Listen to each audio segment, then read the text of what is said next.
This is a DVC Puente event that is co-sponsored by ASDVC. We want to give our special thanks to them for making this possible. I know everyone's very eager and excited to hear from Juan Gonzalez. So we're going to have some introductions. And first, we're going to have some students speak as well. So special thank you to our student leaders who are going to speak up. So first, I would like to ask the Puente team to give some introductions. My name is Anthony Gonzalez. I teach in the English department here. I'm one of the co-coordinators of Puente, and I am so honored and thankful that you are all here. And of course, Juan Gonzalez is here to grace us with his presence. Hello, everyone. My name is Stephanie Raza. I'm one of the Puente English instructors and co-coordinators as well. I love how many people are in the audience. This is great. So thank you for coming. And of course, thank you to Juan Gonzalez for being here as well. Good morning, everyone. I'm Brenda Gonzalez. I'm one of the counselors and co-coordinators of the Puente project here at DVC. And thank you all so much for joining us today. Good morning, buenos dias. My name is Maria Dorado. I'm literally on tippy toes right now because this is so high, just FYI. And thank you for being here this morning. All right, good morning, everyone. It's great to see a packed room, and we're very excited to kick off the program. My name is Professor Albert Ponce. I teach in political science, and specifically in relation to this book, I teach Latinx politics, Poli-Sci 122, amongst a lot of other courses. I also co-direct our social justice studies program with Dr. Sangan Yogi in the back, so we're very excited to kick it off. Welcome. All right, thank you to the Puente team. Without further ado, we have two student leaders who have volunteered to step up and share their perspectives and insights and share what the book means to them. So I'm absolutely grateful to our Puentistas who are willing to do that. So first of all, I would love it if you would just give a bunch of support and give it up for Abraham Allison.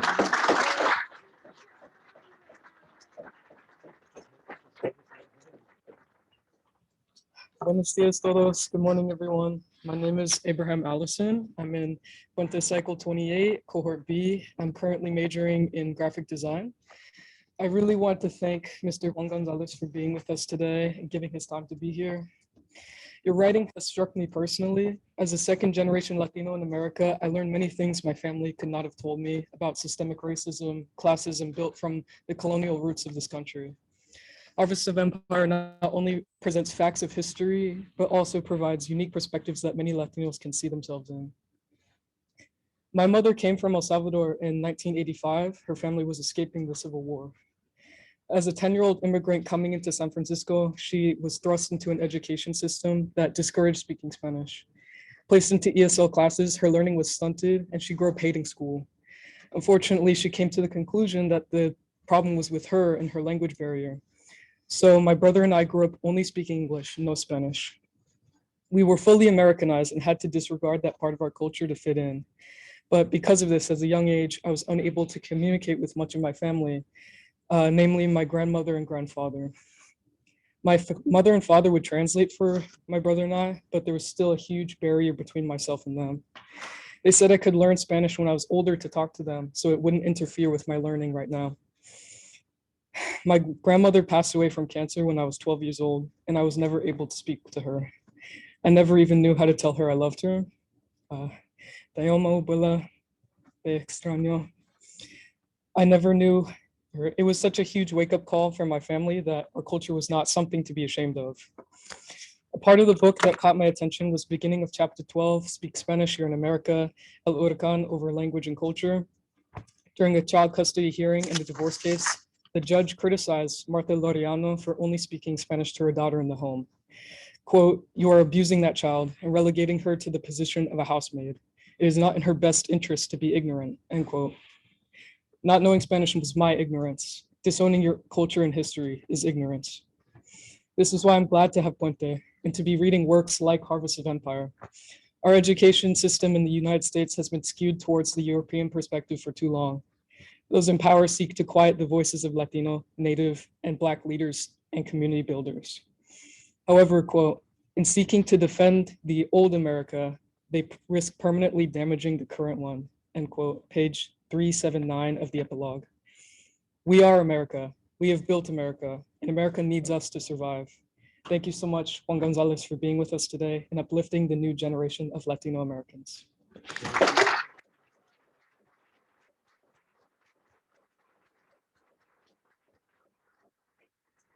Thank you so much, Abraham. We really appreciate you sharing your personal experiences and your connection to the book and to Juan Gonzalez's work. I have another student speaker that I'd like to invite to the front. Can we please give it up for Ale Cortez?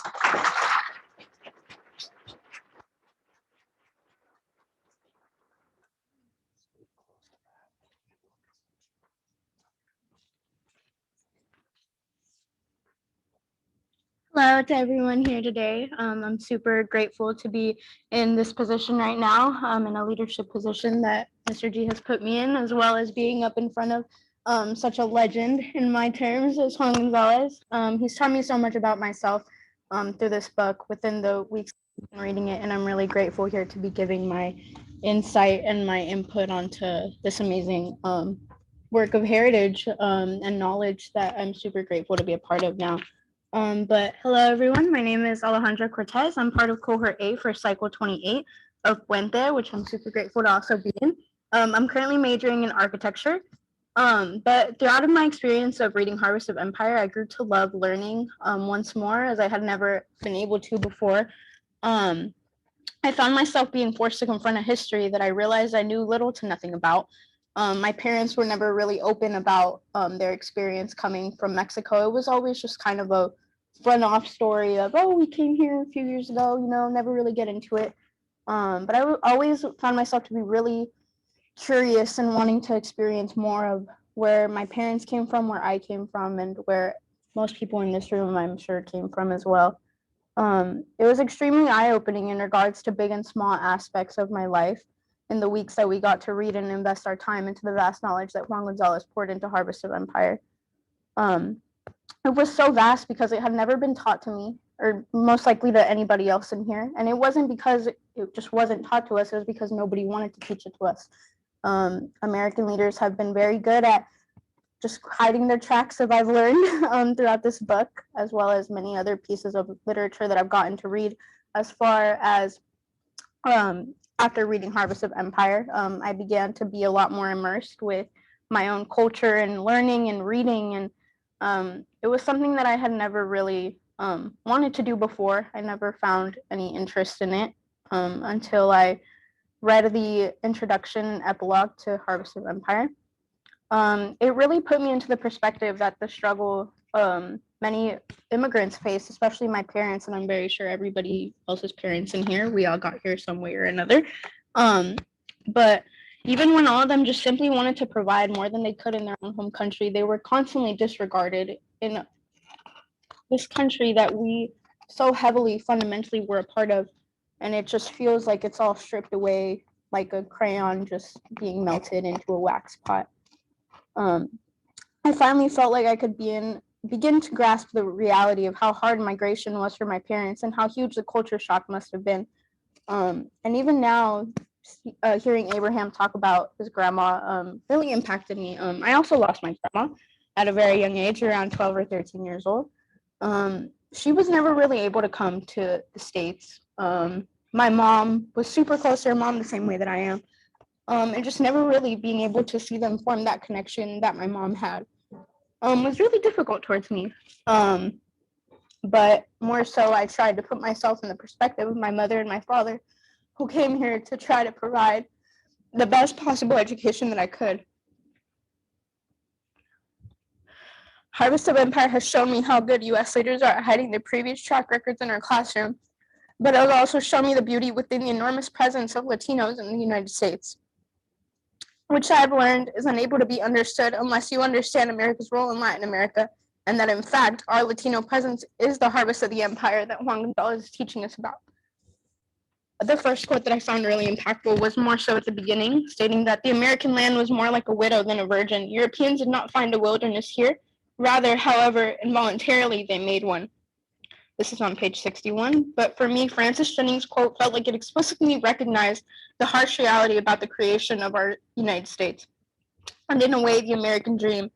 It was as if it summed up the disgusting tactics that was used by Anglo colonizers throughout the history of a kidnapping of a country known as the United States.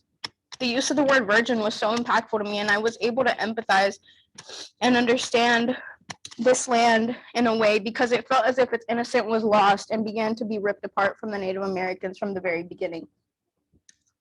Going forward, French writer and critic Teslam Torob has called it the discovery self makes of the other, while Adam Smith labeled it one of the two greatest and most important events recorded in the history of mankind.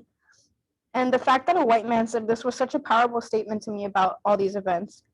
Yet it still feels like our people are so pushed down under, and in no point is there an active attempt to try to bring up our culture and our heritage and our history. But yet we still give the same credit to those people who so actively hated us for our skin color, which is extremely disturbing and disheartening to me, because how does such ignorance become in a country so filled with so many different identities, cultures, and backgrounds? The sentence alone opened up the possibility of learning about an entirely new part of history and my culture that I had no idea about.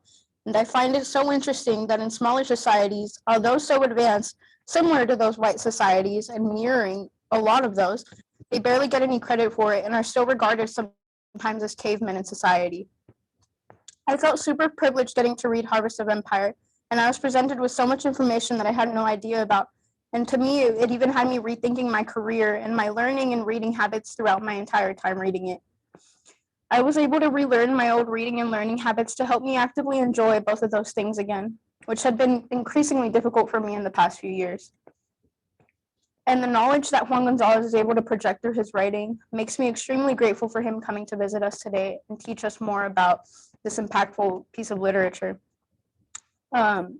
And yeah, I also want to thank the Puente team for putting this whole thing together, Mr. G for constantly uplifting me and making me think that what I say is really important.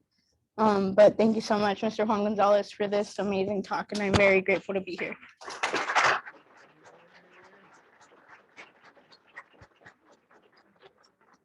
Thank you so much to Abraham and Ale. You know, what strikes me when I hear the students speak is not just the amount of knowledge that they've gained from this book, but the emotional and personal impact that it's clearly had on both of them. So thank you for sharing that. That was very brave of you. Juan Gonzalez is the author of Harvest of Empire, A History of Latinos in America, a comprehensive examination of the history of Latinos in Latin America and the United States. Part history, part personal memoir, part narrative, part current events, and thoroughly researched, this book is required reading for anyone who seeks to understand colonialism, imperialism, and their impact on migration, especially given the anti-immigrant and anti-Latino rhetoric that we hear from politicians and in the media daily. Many of you know his work as co-host of Democracy Now!, where he, along with Amy Goodman, brings a non-corporate independent lens to current events and politics. He is also a professor of professional practice at Rutgers University, Rutgers University's School of Communication and Information. He has been described as a legend, and my colleague Adam Bessie called him a hero. Please help me in welcoming Juan Gonzalez.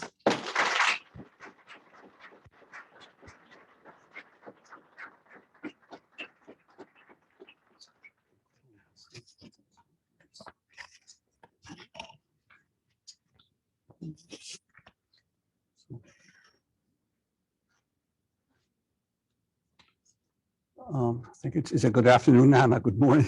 Good afternoon. And to Ali and Abraham, thank you. It's gratifying to me. It's always gratifying to hear the impact that that Harvest of Empire has had on the younger generation.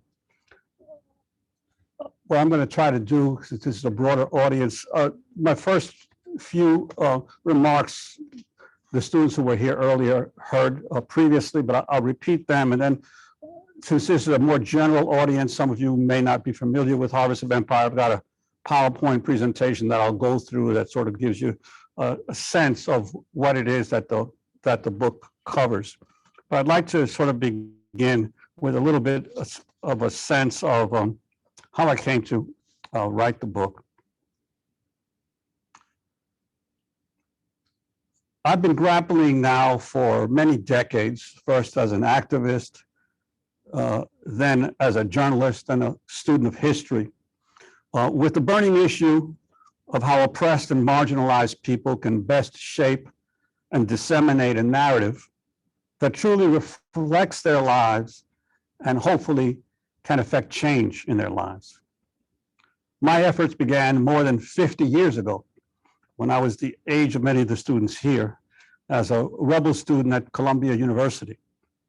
On April 23rd, 1968, I and hundreds of my fellow students occupied and barricaded several buildings of the Columbia campus to protest the university's racism and land expansion into the neighborhood of Harlem, and demanding an end to the university's research to aid the Pentagon's war in Vietnam.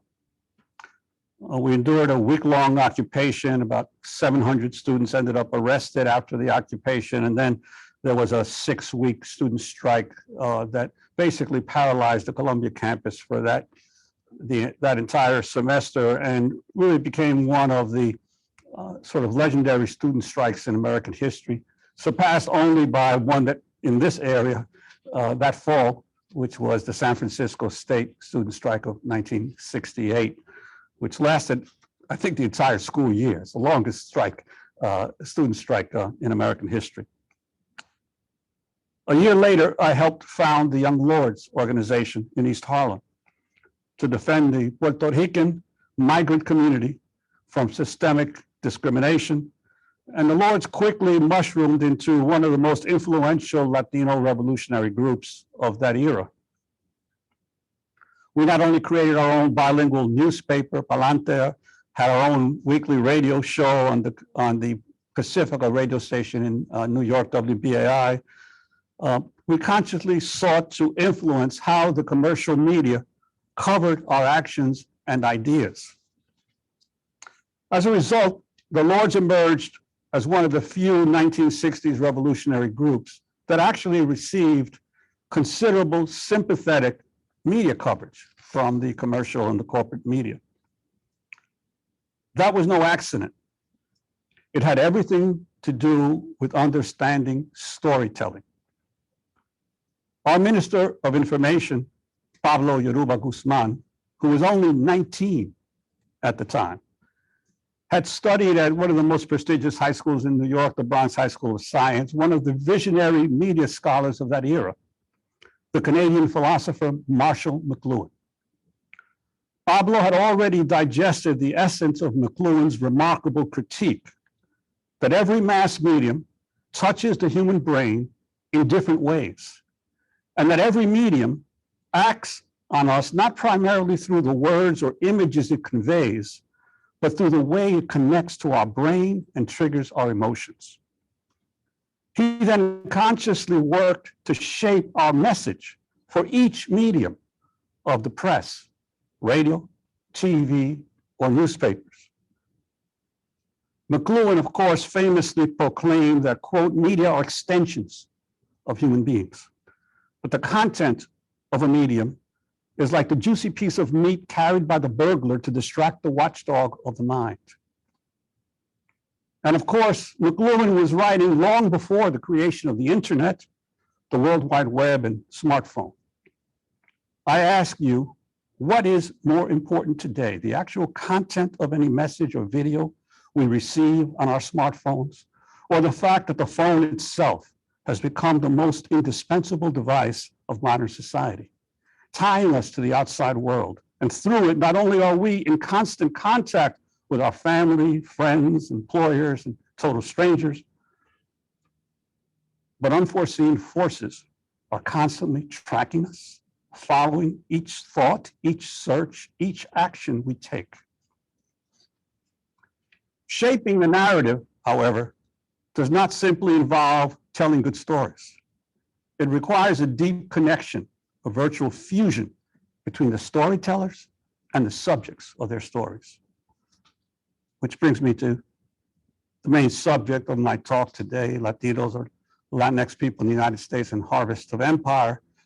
And having been born in Ponce, Puerto Rico in 1947, but having lived in the United States virtually my entire life, I've been able to watch and observe, study, and chronicle the enormous growth of the Latino population in the United States and how it has begun to transform American society. And I always make the point that we are not really that different from other advanced industrial countries. That in France, the migrations of large numbers of Algerians, Tunisians, and Moroccans have changed the very nature of France. In the United Kingdom, the migrations of Indians, Pakistanis, and Jamaicans have transformed British society to the point that for the first time, we are on the cusp of seeing a non-British national actually become the prime minister of the UK. In Germany, the migrations of Turks and Syrians and Afghans have changed the character and nature of Germany. All the industrial countries of the world are facing the reality that over the last 30, 40, 50 years, the peoples of their former colonies, the reason there are so many Algerians, Tunisians, and Moroccans in France is because those were the colonies of France. The reason there are so many Indians, Pakistanis, and Jamaicans in the United Kingdom because those were the colonies of India. So the peoples of the colonies have come to the West and are transforming the very character and composition of these countries. And this is creating enormous uncertainty and despair and debate as to who is a Frenchman, who is an American. And so this is what Harvest of Empire tries to deal with here in the United States. So I'll try to begin. Let's see if this works here. First of all, the thing we have to understand about the Latino population of the United States is that it has not only grown dramatically, but will continue to grow for years to come. The 2020 census reported 62 million people of Latin American descent in the United States, about close to 19% of the population. But this is a very complex and diverse migration. There's actually 65 million, if you include the 3.2 million US citizens on the island of Puerto Rico that the Census Bureau never includes in its numbers. And it's actually higher than that because the Census Bureau itself has admitted that there was an undercount of several groups, the largest being of Latinos. There was they estimate now about a 3 million undercount in the 2020 census. So if you had the 3 million from Puerto Rico and the 3 million of the undercount, you're talking about 68 million people of Latin American descent in the United States. The largest, of course, is Mexicans, who are about 36.6 million, about 60% of all the people of Latinx descent in the United States are Mexican, followed by Puerto Ricans, 5.8 million in the US, not counting the 3+ million in Puerto Rico, because there's 3.2 million people in Puerto Rico, but there's about 100,000 Dominicans and there's a few others, but largely Puerto Rican. So the second largest group is Puerto Rican, followed by Cuban, and interestingly, in the new census, I think Salvadorans are on the cusp of passing Cubans as the third largest Latino group in the United States, and followed by Dominicans closely behind, Guatemalans, Colombians, and those are the main groups. So we can see that about 60% of all the Latinos in the United States are of Mexican origin, and of course the fastest growing group of Latinos in the United States right now is Venezuelans. About 150,000 Venezuelans have migrated to the United States just in the past year.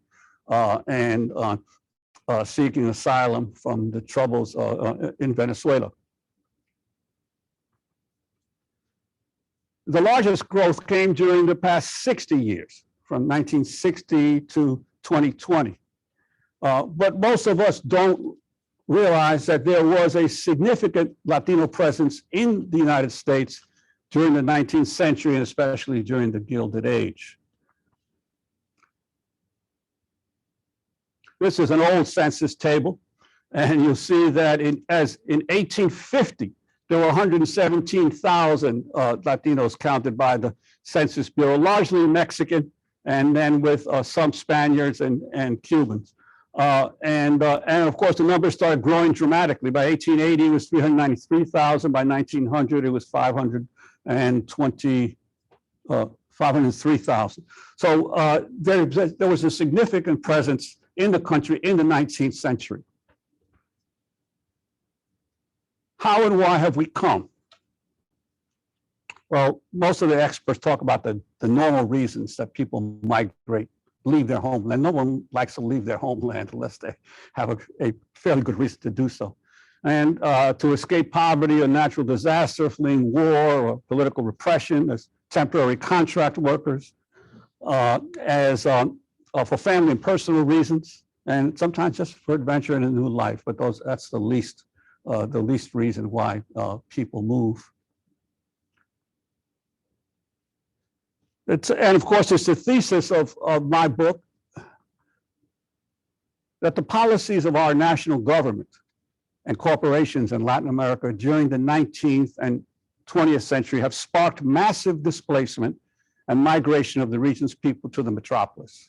That you cannot understand why there are so many Latinos in this country unless you first understand what the United States, its military, and its companies have done in Latin America in the late 19th and early 20th century. They're inseparable.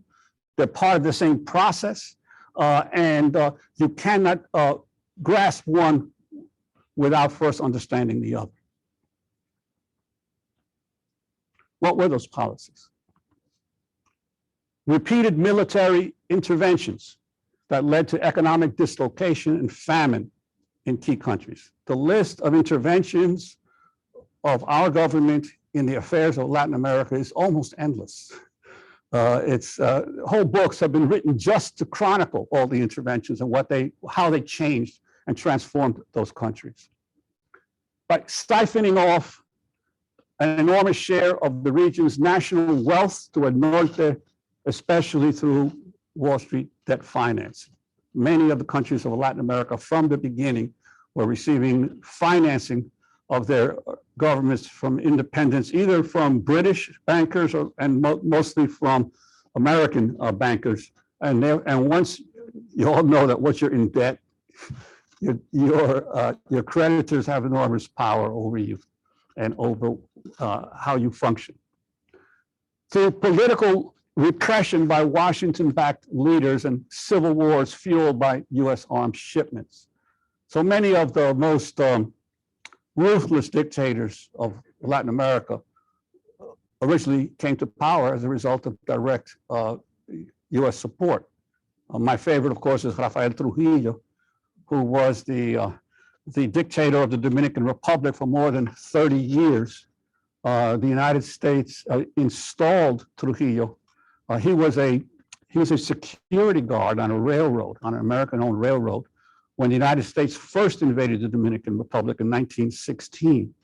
The US trained the new Dominican National Guard that it created, and it plucked Trujillo out from his job as a security guard and made him a sergeant, first a sergeant and then commander of the new Dominican National Guard. Of course, Trujillo, as soon as the United States left, quickly took over the country and ruled it as his personal fiefdom for more than 30 years until he was assassinated in 1961. And aggressive labor recruitment by US companies to meet their own needs. You have to understand, Latin America was the incubator of the American transnational corporation. Every major multinational corporation in the early years of the United States started somewhere in Latin America. And I'll go into show you some of the examples of that for you to grasp the breadth of the US invasion of Latin America before the so-called immigrant or migrant invasion that we hear about so much on Fox News and some of the other channels today. But some Latinos never came at all, as they say in South Texas or northern New Mexico, southern Colorado. We didn't cross the border crossed us. These were people who were living on territory that became the United States before it was the United States. Have any of you ever been to South Texas? Yeah. If you know South Texas, once you get below Corpus, it's what's called the Nueces Strip or the valley. That area has been overwhelmingly Mexican from the time it became part of the United States to today. Hidalgo County, Cameron County, Starr County. We're talking about counties in the United States that are 80 to 90% Latino and have always been that way. And of course, because TV respects and radio respects no borders, the people on the US side of the border get all the Mexican stations, and the people on the Mexican side of the border get all the US stations. And so the valley and the southern border of the United States has always been a highly culturally bicultural area of the country. But before that, there were Florida and the civilized tribes. So people don't realize that the Spanish settlements in Florida, the Dominican missionaries established a whole bunch of missions in Florida in the 1600s, where they attempted to baptize, as they were concerned, civilize the native peoples of Florida. The natives eventually got tired of the missionaries, killed most of them, kicked them out. But took so long, a period of time, that the native peoples learned how to speak Spanish. They learned European farming methods. They adopted European clothing, so that when the Anglo settlers came down from the north, they discovered what is known as the civilized tribes, the Choctaws, the Chickasaw, the Cherokee.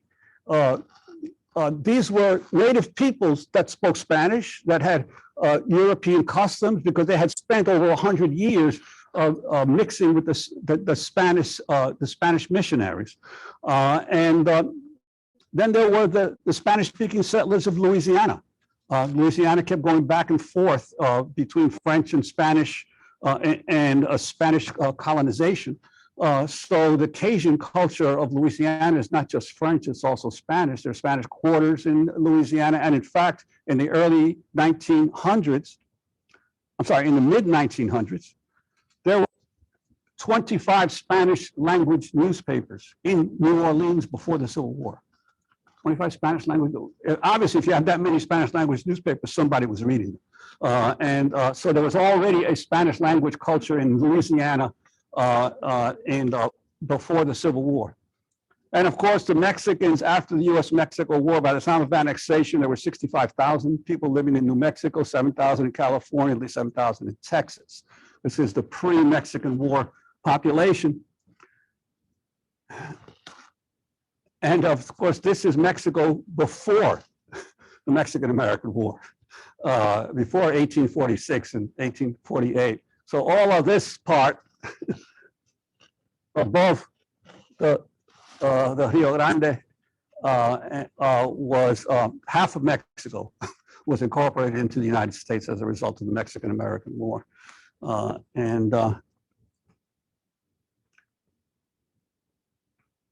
Of course, we forget all our states with Spanish names: Florida, Colorado, Nevada, Montana, New Mexico, Arizona, and California. After the US-Mexico War, Latino communities built vibrant cultural enclaves in New Orleans, in the Rio Grande Valley of Texas, and New York City. in northern New Mexico and in southern California. We're talking 19th century here. We're not talking about new recent migrants. We're talking 19th century. This is the historical roots of the Latino population in the United States.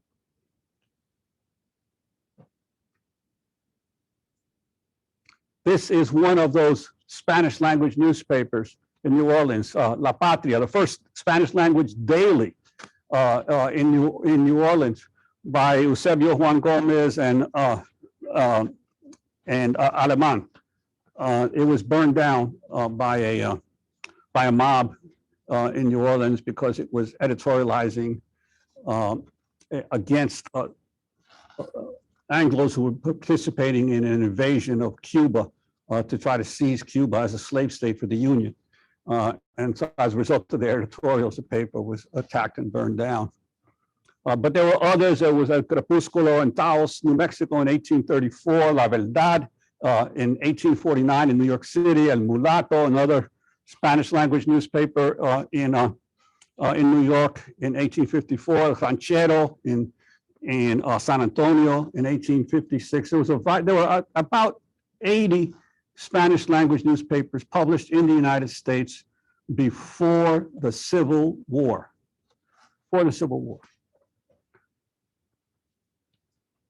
This was the first Spanish language newspaper in the United States and Mississippi in 1808 in New Orleans. It only lasted a couple of years, but still lays claim to have been the first. This is Francisco Ramirez, famous publisher of El Clamor Público in Los Angeles, one of the first Spanish language newspapers in California.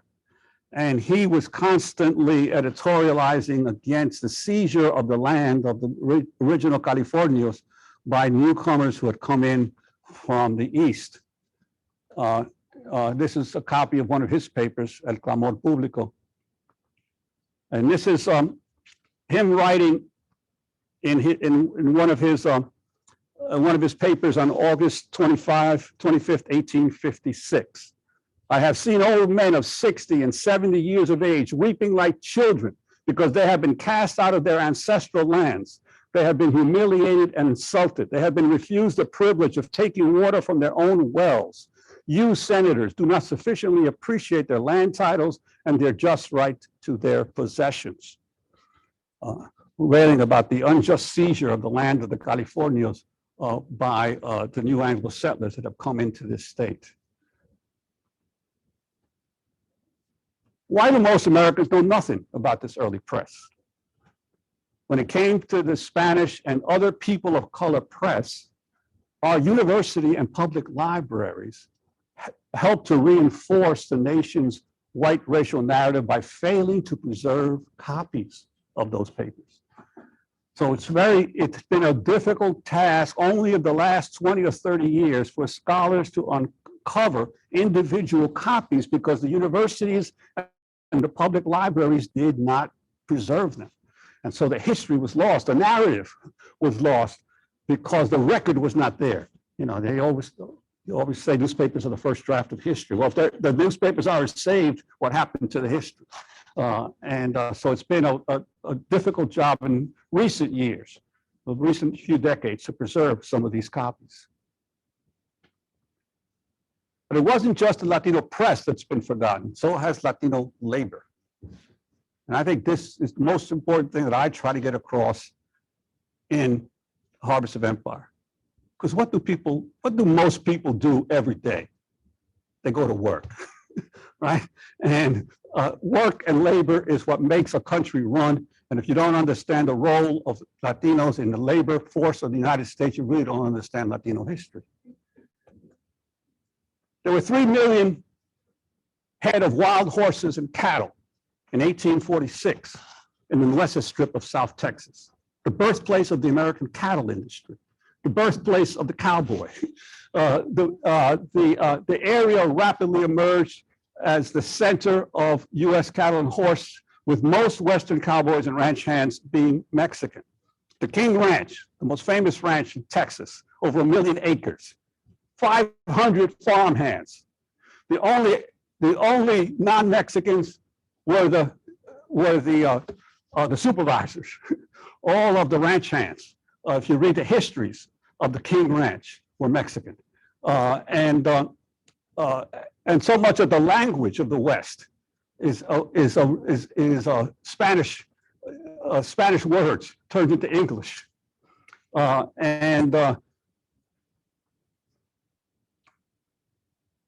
Gold. Between 1850 and 1900, California produced 59% of the total US gold production, totaling about $1.4 billion, then $40 billion in today's money. Of course, we're talking now about the former Mexican territories that were seized as a result of the Mexican-American War, or were taken from Mexico at gunpoint after the United States won the war. And General Grant called it one of the most unjust wars the United States ever fought. It was the Mexican War. But as a result, gold was discovered in California just as the war was ending. A lot of the original miners were Mexican and Chinese, but they were pushed off the land when the miners' tax was developed in California to push foreigners off the gold digs. And California helped to fuel the prosperity of the East Coast as all that gold flowed to the east. Arizona. Between 1838 and 1940, in Arizona, largely Mexican miners produced $3 billion in metal, most of it copper, to feed America's growing need for electricity. Arizona became the copper center of the United States. And who were the workers? Either the original Mexicans who were on the land or Mexicans who were brought in from Mexico to work in the mines, the Dodge Felt mines and the Anaconda Copper and all the other copper companies. So the workforce of the Southwest was largely either the native Mexicans who were on the land or migrant workers brought in from Mexico. New Mexico, the center of the sheep industry of the United States. Clothing America, right? Where did the clothes come from? It came from the sheep of New Mexico. Oh, let me go back. And by 1876, New Mexico was exporting 350,000 Mexican sheep annually by trail to Wyoming, Kansas, and Nebraska. Who were the sheep herders? Who were the sheep herders in New Mexico?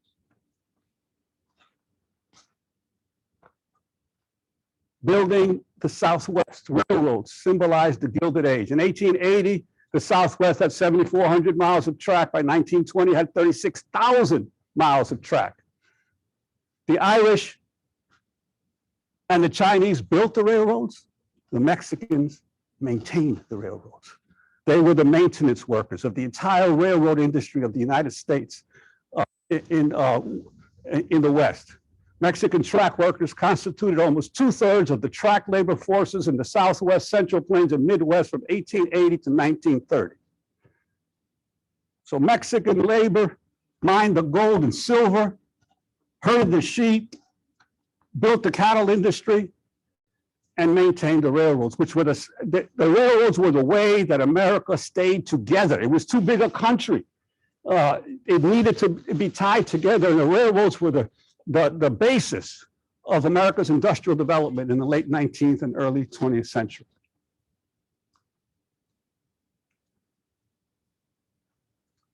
So that was the unspoken, the untold story of Mexican labor's contribution to the building of the United States. But at the same time, there were fortunes being made in Latin America. As Americans went into the newly independent countries that had just gained their independence from Spain and built their fortunes. William Aspinwall built the Panama Railroad in the 1850s. As more and more Americans were trying to get from the East Coast to California to get to the gold in the gold rush days, how are they going to get there? Go all the way around the Horn of South America to get to California, or you had to cut the travel time. So Aspinwall built the Panama Railroad, made a fortune in the 1850s ferrying people from the East Coast to the West Coast. Cornelius Vanderbilt built the Nicaraguan Transit Company, a stagecoach and shipping line across Nicaragua for the same reason, to tie commerce between the East Coast and the West Coast of the United States together. The Panama Canal Company, the US Panama Canal Company, they understand Panama didn't exist as a country. Panama was a province of Colombia, right? The independent country of Colombia. Teddy Roosevelt wanted to build the Panama Canal, but the Colombian government would not allow the United States to have sovereignty over a strip in Panama, in its Panama province that would be a US. Roosevelt wanted sovereignty over the territory that would be the Panama Canal. The Colombian government said no. So Roosevelt said, okay, I'll foment a revolution in Panama. And he backed a Frenchman and a Colombian who suddenly declared independence. Naval ships appeared, US Navy appeared in Panama City, backed the new insurrection, the new revolution for independence to create the country of Panama. And the first act of the new government of Panama was to sign a treaty with the United States to build the Panama Canal. Panama Canal is one of the engineering marvels of the world. If you've never seen the canal, it's really astounding, right? It's an astounding piece of engineering. It took 10 years to build. And the US Panama Canal Company imported 35,000 West Indians to build the canal. They came from Trinidad, they came from Jamaica, and they were English-speaking, Protestant, and African from the West Indies, because the Panama Canal Company wanted workers whom they could communicate with. They wanted English-speaking workers, right? And they totally transformed the ethnic and racial composition of the country of Panama in the process of building the canal. Of course, once the canal was built, they established a highly segregated, racialized system where the Black workers had the lowest wages and were mistreated, but they were within the Panama Canal zone. And so they were separate from the Spanish-speaking Panamanians who were outside the canal zone. And so you had a three-tier system that developed: a white system, a Black system, and a Latino system, all within one country, all to meet the needs of the Panama Canal Company. United Fruit Company, the giant of all. United Fruit was the first major multinational American company. It's today called Chiquita because United Fruit got too bad. It got too checkered a reputation. Its brand nosedived, so they changed their name to Chiquita. But United Fruit ruled Central America. They had plantations in Cuba, the Dominican Republic, Puerto Rico. They had Costa Rica, Guatemala. They had their own railroad. They had their own system of radio stations. It was a colossus throughout Latin America for most of the early 20th century. The Guggenheims, big railway. You notice a lot of these names, foundations, you know, when you see, usually a foundation is a rich robber baron who died and had didn't want all this money to be lost in inheritance taxes, so he created a foundation to protect it. So the Guggenheims, the Harrimans were also big investors in railroads in Mexico. The American Sugar Refining Company, Havemeyer, the Havemeyer family, Domino Sugar, you all know Domino Sugar. Well, the American Sugar Refining Company, again, in Puerto Rico, Dominican Republic, and Cuba. These are some of the wealthiest families in America, made their wealth in Latin America in the late 19th and early 20th century.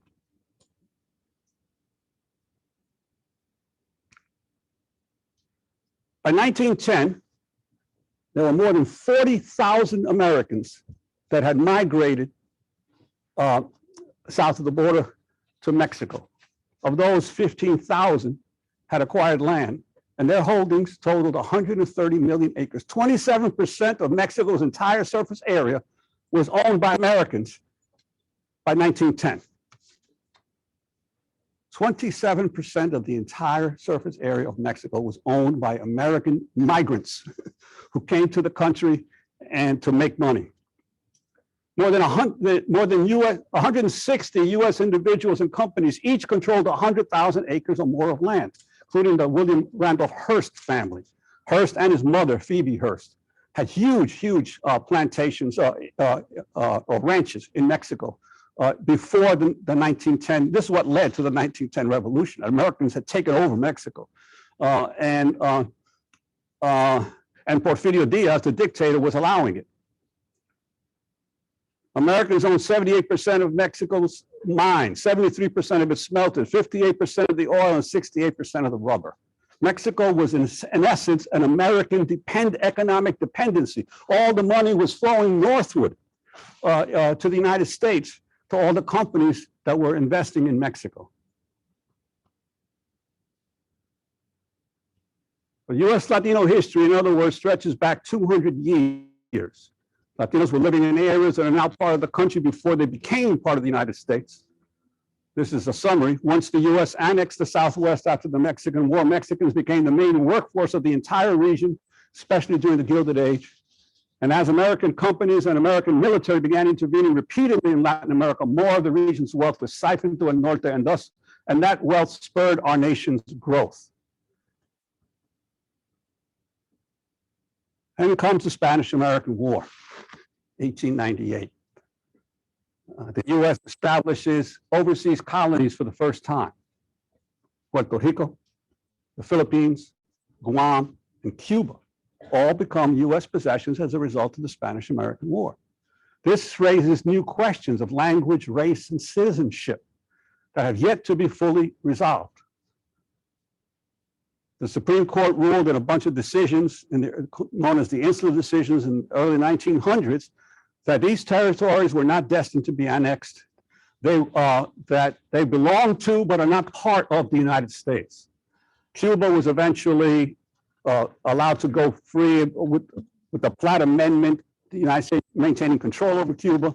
The Philippines was allowed its independence after World War II as a result of the enormous contributions of the Filipino people to defeating the Japanese in World War II, and their own guerrilla war against the United States for independence. Puerto Rico, my homeland, remains a US territorial possession 124 years after the United States took it over. It's still a US colony today, as is Guam. And but this was the development of an overseas territorial empire by the United States. I mentioned US interventions. This is not a comprehensive list. Nicaragua was invaded by United States military in 1894, 1910, 1912 to 25, 1926 to 33. Mexico was invaded in 1905, 1914, 1917. Honduras, 1907, 1919. Cuba, 1906 to 1909, 1917, and 1933. Dominican Republic, 1912 to 1916 to 24. That was the longest one, and then 1965 to 66. This is when US Marines went into these countries, and took over control for a period of time of the operations of the countries. Usually what they almost always did is they rewrote the land laws, changing the land laws from a situation where in Latin America, land was owned in common by a family. So it was hard to buy and sell land, because your brother might have a portion of the family land, your uncle might have another portion of the family land. First thing Americans did whenever they took over a country, rewrite the land laws so that land can be sold individually, and because that's the basis. Land is the basis of making a lot of money, and you can't make money off of land unless you can buy and sell it. Haiti, 1915 to 1934, to Panama, 1918, 1925, Puerto Rico, 1898 to the present. This is not all. This is not a comprehensive list. These are just the major military occupations that have occurred in Latin America.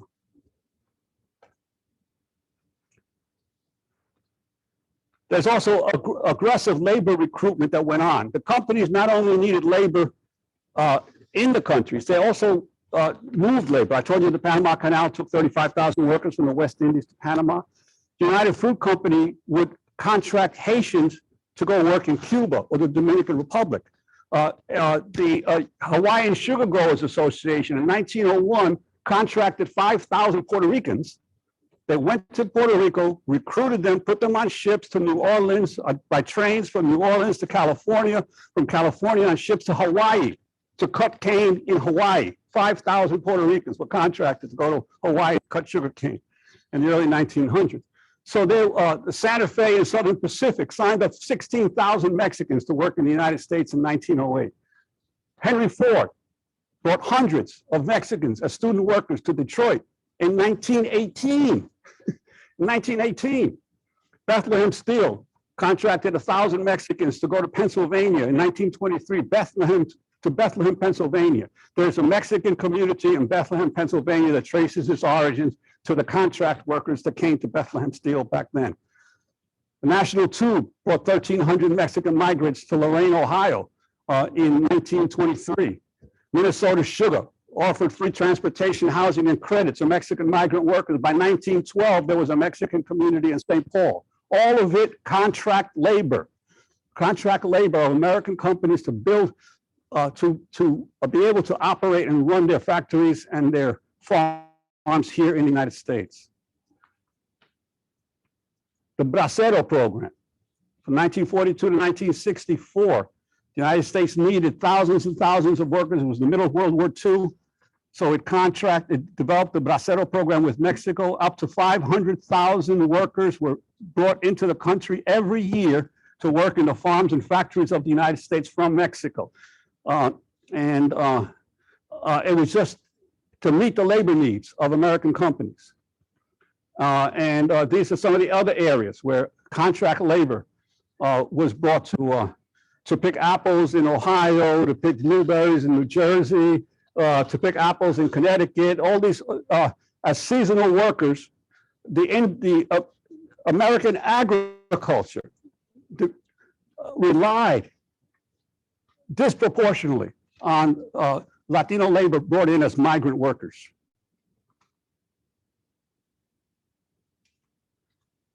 So this has led to this process of contract labor, of interventions militarily that dislocate countries and create and lead to civil wars where people flee, has led to a series of migrations from different countries. Following the Mexican Revolution, there was a massive migration to the United States. Of course, the Bracero program from 42 to 65. Now, once the Bracero program ends in 1965, it didn't mean that suddenly agriculture didn't need workers anymore. It just meant that now when they came, they were no longer legal. After 65, they were, quote, illegal. The industry still needed them. The difference was the laws had changed. And so the laws had made from contract seasonal labor, suddenly it became illegal to come into the United States. Puerto Ricans, obviously, the big migrations came after World War I, 1917 to 1920, 1947. That was my parents' migration. We arrived in New York City. I was 1 year old in 1946. We came to East Harlem in 1946.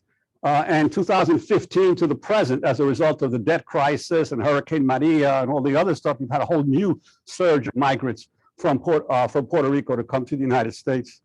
The Cubans have had several migrations. In the 1870s, during their wars of independence against Spain, in the 1960s, after the Cuban Revolution, in the 1980s, the Mariel boat lift, and the 1990s, the Braceros. 4 separate Cuban migrations to the United States over a period of 100 years. Each of them into the hundreds of thousands of people. The Dominicans have come in 65 to 70 after the Trujillo assassination and the US invasion of the Dominican Republic in 1965 and 1980s to the present. The Colombians started coming in the 1970s during the cocaine wars and terrorism and dislocation in Latin America. Salvadorans, Guatemalans, and Hondurans came in the 1980s during the Civil War period, and now, of course, in recent years, 2009 to 2018, as a result of a variety of factors, including climate change, climate devastation that have really, and gang warfare that has really affected the Northern Triangle countries. And the Panamanians came in a period after 1965, mostly settling in New York City and a few cities on the East Coast. So there have been many Latino migrations over more than 100 years, but there were many Latinos living here before that who trace their roots even further back. That's why it's a complex, varied migration. It's varied by race, it's varied by class, it's varied by particular circumstances. But for most Americans, they can't tell the difference. They don't care about the difference. And part of what I try to do is to try to explain the nuances, just as European migration was varied. You know, the migration of the Irish was different from that of the Swedes and that of the Germans and than that of the Russian Jews and that of the Scotch. The Europeans wouldn't want all be lumped together as one migration. It's you have to understand the particularities of each ethnic group. So too with the Latinos. The only difference is Latinos have a common language, and so therefore they're more likely to share their experiences, intermarry than other migrant groups. And of course, the Latinos come from the New World. They don't come from the Old World.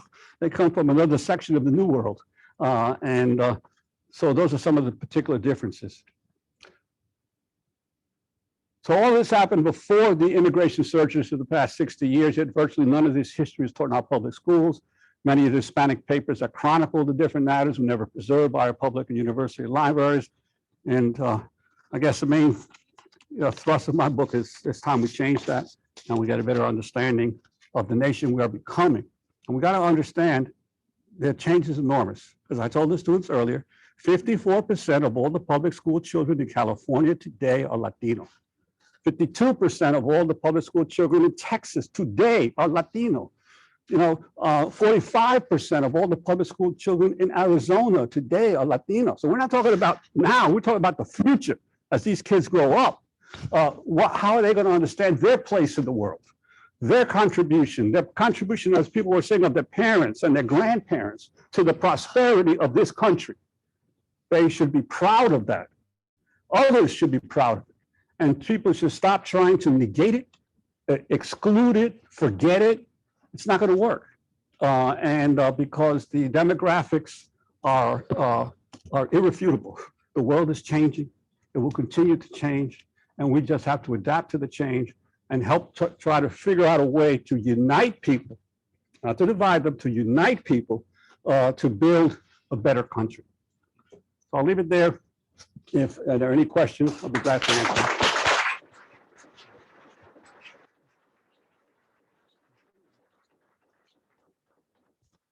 Thank you so much for that presentation, Juan. We do have some time for some Q&A. I've got a whole list of questions that I've prepared. I know some of you have questions as well, but I'm going to go first because I have the mic.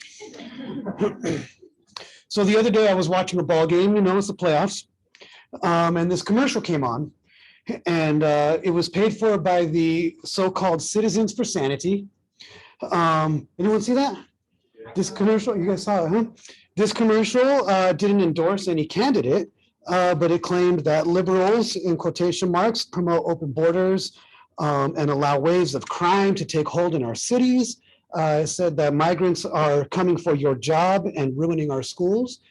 Showed footage of the so-called caravan of Central Americans. And I just have to say this, it scared my daughter. I have a 7-year-old daughter, and it actually scared her because she thinks there's a wave of criminals who are coming to get her now. Can you talk about the goal of this type of rhetoric in the media? Who's funding it? What is their objective? And what can we do about it? There are all kinds of myths about migration that unfortunately can find fertile ground if they're promoted enough. I think that, first of all, it's not new, but we're an immigrant nation, so there's always been debates over immigration. In the 1840s, it was over the Irish immigrants. And in fact, I've looked at criminal statistics of people in jail in New York City in the 1850s, and it was largely Irish. That was the total population. The Irish were seen as uncivilized at the time. and there were attempts to increase the amount of time that new migrants could become citizens, because the people were fighting the fact that the Irish were getting voting rights and electing people in local government. So there was an attempt to stop them. In the early 1900s, the bigotry, well, before the early 1900s, in the 1880s, the bigotry was developed against the Chinese. That people were told that the Chinese were taking American jobs, and it led to the Chinese Exclusion Act. That was the first openly racist immigration law in American history, that the Chinese could not immigrate to the United States. Then in the early 1900s, there was the antipathy toward Southern Europeans, the Polish, the Slavic people, Russian Jews. And that's when our first immigration quotas developed in the 1920s to favor Northern European immigration. There's always been a battle by those who came earlier to declare those who have arrived recently as the problem, right? So this is not new. This is part of the process, and unfortunately, employers utilize that. Employers utilize getting groups, ethnic and racial groups, to fight each other, so that they can maintain everybody in a less of a standard of living they should be entitled to. So I think that we have to understand, one, this is nothing new. This has been happening over and over again in American history.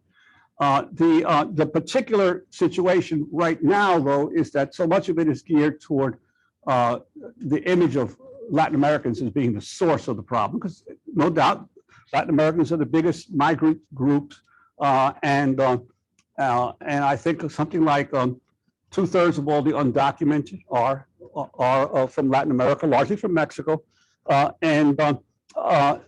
the myths are this. Number one, that these migrants bring crime. All the studies have shown that percentage-wise, American citizens, US citizens, have a higher likelihood of crime than migrants. Why? Because migrants don't want to get in trouble because they could possibly get deported. So the reality is that from a percentage perspective, there's much less crime in the migrant community. Not only that, the labor force participation rate is far higher. Salvadorans, Guatemalans have the highest labor force participation rate in the United States. More percentage of their people are working because they have to work. They're working at low-paid jobs. They have to be able to all work to survive. So that I remember one time I was invited to speak in Northern Arkansas by the Rockefeller Foundation to a group of business leaders in Northwest Arkansas, Fayetteville. I said, what the heck? What do they want to know about Latinos for? Well, it turns out that all of Northwest Arkansas in the school system is 20% Latino. And I said, how'd they all get here? Well, we have a chicken processing industry here. The industry recruited lots of Guatemalans, most of them indigenous Guatemalans, to come and work in the chicken processing industry. They settled in the industry. And then the town leaders told me, they've revived our old towns. Our towns were dying.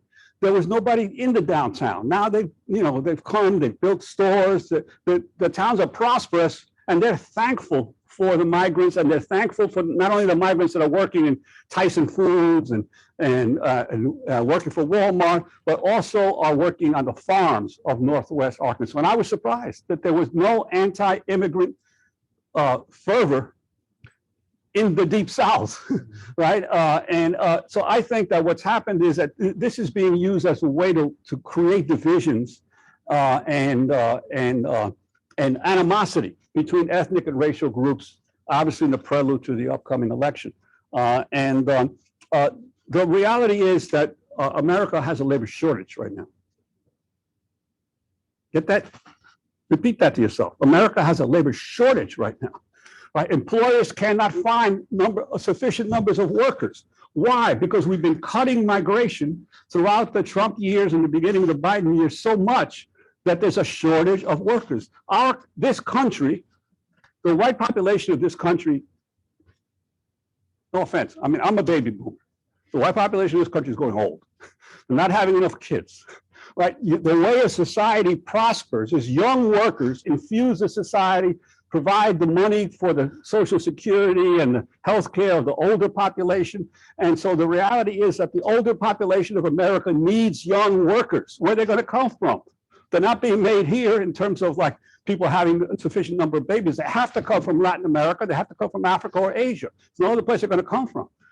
So I think that the phobia of these ads is not only contrary to sound economic policy, it's also creating divisions among people unnecessarily, and obviously for people who have agendas of what they want to accomplish. Thank you for addressing that. I wonder if somebody wants to ask a question. I see a question in the back. I'm going to come down with this mic so everyone can hear.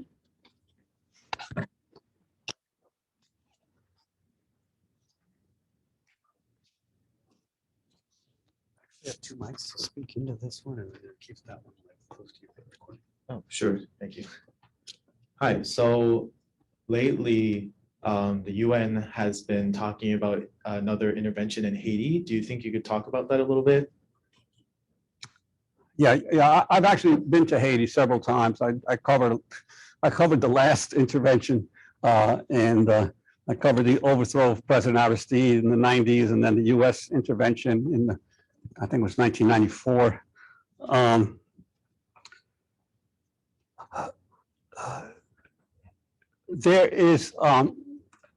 There's been a need on the part of both, but the United States, as I mentioned, invaded Haiti in the early 1900s. It stayed there for about 20 years.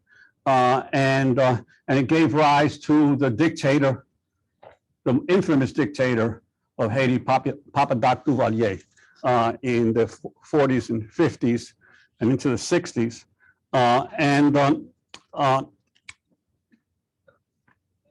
Haiti is one of the most saddest and inspiring countries I've ever been in. It's sad because the poverty is so unbelievable. There's nothing that compares in the Western Hemisphere to the destitution in Haiti. But the people are remarkably politically astute. Haiti is filled with so many different political parties and factions. You know, people think that when you have a lot of political, in this country, we're used to two political parties, okay? That to me is a reflection of relative ignorance, that people can believe that just two parties can have a monopoly on all the political thought or directions or ideas. When you have many parties, to me, that shows a much more advanced population where people are actually adhering to a particular perspective or viewpoint. In Haiti, I was amazed how the poorest person in Haiti was aware of international events and what was happening in other places to a level that I've never seen in the United States, right? So that inspires me that the people are remarkably educated. However, Haiti has always been under the thumb of the United States. And well, first France, but then the United States. And since the US invasion in the early 1900s. And so whenever a government arises that the United States doesn't agree with, then there are major problems. And what's happened now in Haiti, and I don't think even on Democracy Now, we have disagreements on Democracy Now sometimes on how we cover things. And I don't think we've done a fair job in recent weeks. But I believe that Haiti has no legal ruler right now. The last president was assassinated. There is a caretaker president who is opposed by all of the elected senators of the country. So you have a situation where the elected senators don't recognize the president that pretty much the US anointed, even though most of the population can't stand him. And so as a result, you've had the rise of more and more violence at the street level. And not all the gangs are the same. Some of the gangs that have developed are much more politically conscious and are trying to move the country in a different direction. And I don't think that a US or UN occupation will solve the problem. The main problem in Haiti, as in many of these countries, is that the wage levels are too low to sustain people having a decent, having food on the table and having a decent life. And I think that that's the crux of the matter. As I said, you want to stop migration from Mexico, which is the main source of migration, raise the wage levels in Mexico. That's simple as that. Raise the wage levels in Mexico. And you say, well, how can we do that over here? Well, we can. General Motors has more workers in Mexico today than it does in the United States. It's got about 700,000 workers in the United States. It's got about 700 and change, a little higher in the US. General Motors employs over 700,000 people in Mexico making cars. The difference is in Mexico, they get paid $10, $15 a day to make the same cars. In the United States, they get paid $30, $35 an hour, right? Same cars. General Motors could raise the wage levels in Mexico, right? So many other companies that operate, American companies that operate in Mexico. Walmart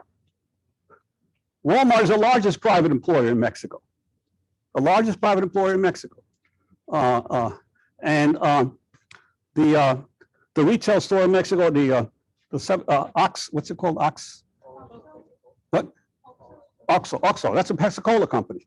That's owned by Pepsi-Cola, right? And they could raise the wage levels. All of the American companies that are making huge profits in Mexico could raise the wage levels. They don't have to wait for the government to decide it, but why would they want to do that?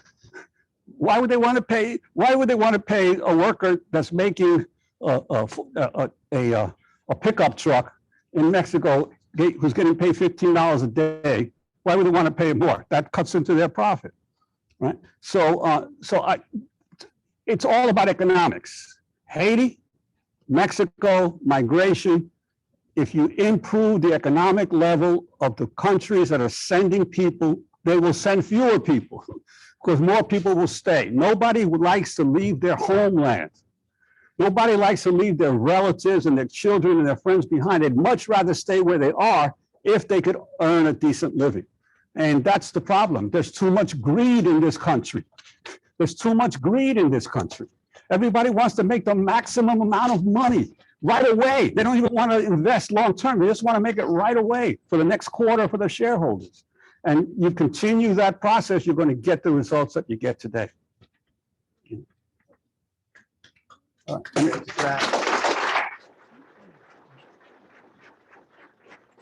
you for that, Juan. I know it's just after 12:35, and if students have class at 12:45, you don't want to be late for that. So I wonder if you want to take one more question, I can wrap it up. I know some students There's will one have to back go. there. Uh-huh.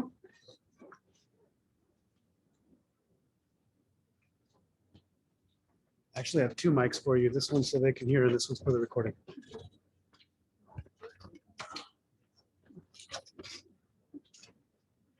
So I heard one of the student leaders say that their grandparents didn't really let them know or teach them much about their own culture. And I'm from North Carolina, and my grandparents raised me.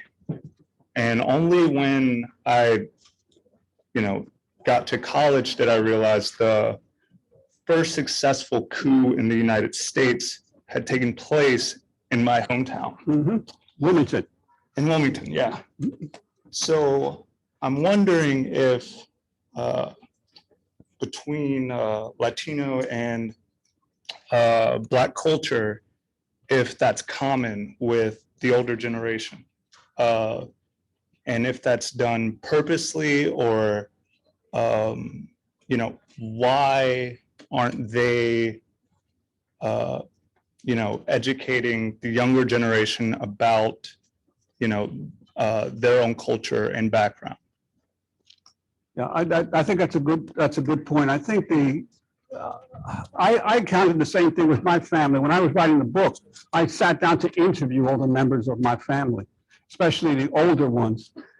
And I had to prod them to really tell me what had happened to them, how they got here and what caused them and what was happening in Puerto Rico when they were living there. Because generally speaking, when people have traumatic experiences, you know, the age of counseling and therapy is relatively new. What people used to do to deal with their traumatic experiences was bury them, forget them, you know, not talk about them, you know, and in the old days, no one wanted to talk about the terrible times. And so if you want to get to that, you really have to be proactive in trying to get people to feel comfortable enough to talk about some of the most difficult and painful parts of their lives. And it took me a while, but I found out all kinds of things once I started getting my relatives to open up. I, you know, interviewed one of my aunts who had been there at the most famous massacre in Puerto Rican history, and on Palm Sunday of 1937, when you know, 200 people were shot and 21 people were killed in the what's known as the Ponce massacre. She was there, and her boyfriend was part of the protest. But I didn't know that. She had never talked about it to anybody in the family. You know, it was sort of like, so you have to sort of like really, to learn from your elders, you really have to take time to get them to feel comfortable enough to open up and talk about things that they're not necessarily going to want to talk about, because it involves resurrecting too much of the damage and the hurt and the trauma that they have inside of them.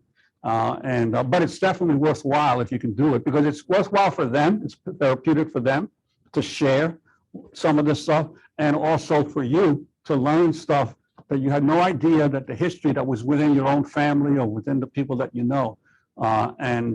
It's definitely worthwhile trying. Yeah. Thank you, Juan. Okay. Give it up. Okay. Thank you.